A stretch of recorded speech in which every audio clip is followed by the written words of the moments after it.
Welcome everybody to SlingIT, a real-world team-building activity. A group of colleagues from work will build a Sling 4TSI airplane. Join us for the adventure. Okay, Saturday, November 30th. Dan and Steve are here.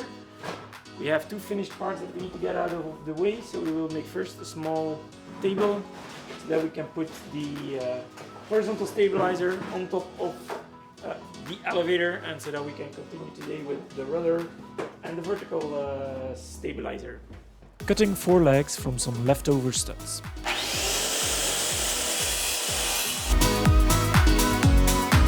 Checking if the height is okay. And nailing the board to the legs.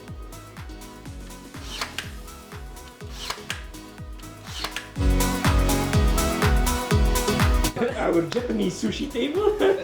Okay, so all the parts are out of the way.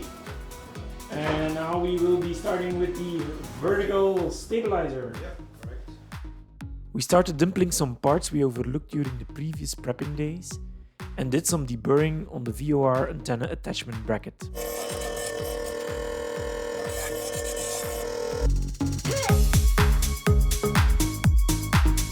So while Steve and Dan are dimpling, we will pull our first riv nut. I actually bought the riv nut puller from Astro. Quite some other builders use the same one. Put it on a drill bit and we'll start using it. It seems to be quite fairly simple. So in one direction, as you can see, if you drill, the pin comes out. In the other direction, it goes in, and if you don't hold the riveting, it just turns. So the idea is we put it in the hole and then we make it tight like this. So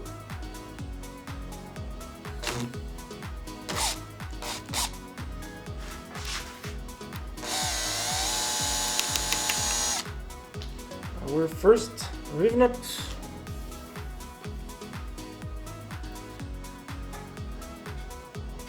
After the remaining preparation, we clecoed the rudder frame together and started riveting it.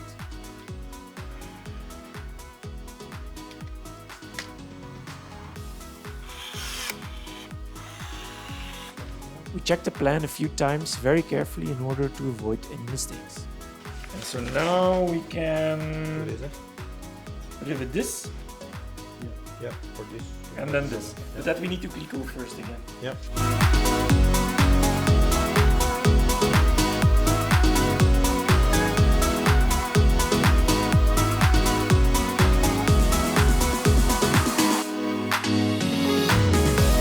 Next, it was time to add the skin to the rudder.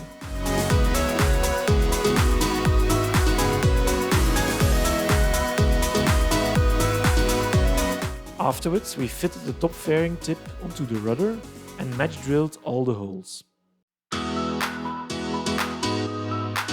We removed both the fairing and the skin again, dimpled the skin, countersink the fiberglass tip. However, we could only continue if the strobe light was attached to the tip, but that would render Steve and Dan without work. So we decided to first continue a bit with the vertical stabilizer parts so that we could work in parallel. For the vertical stabilizer, we had to pull some riv nuts first. With that in place, Steve and Dan could assemble the frame for the vertical stabilizer. And I started on wiring the tail light. My first time usage of solder sleeves. Much easier than a solder iron. As it was already getting dark, I used the light to carefully check my first solder sleeve was a success. When Dan and Steve finished the vertical stabilizer, they helped out finalizing the tail light wiring. Although it was already dark, we decided to still prepare the rib on which the VOR antenna will be mounted. We had to mark the location and cut some small slots with a metal cutter in the rib for the antenna to fit in. We checked if it fits and then sanded the slots nicely.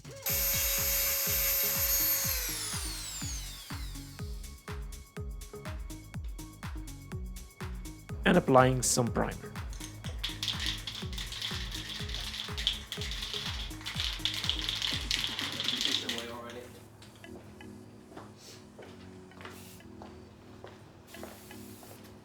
Okay, November 30th, Saturday, third day in a row of working, today together with Dan and Steve.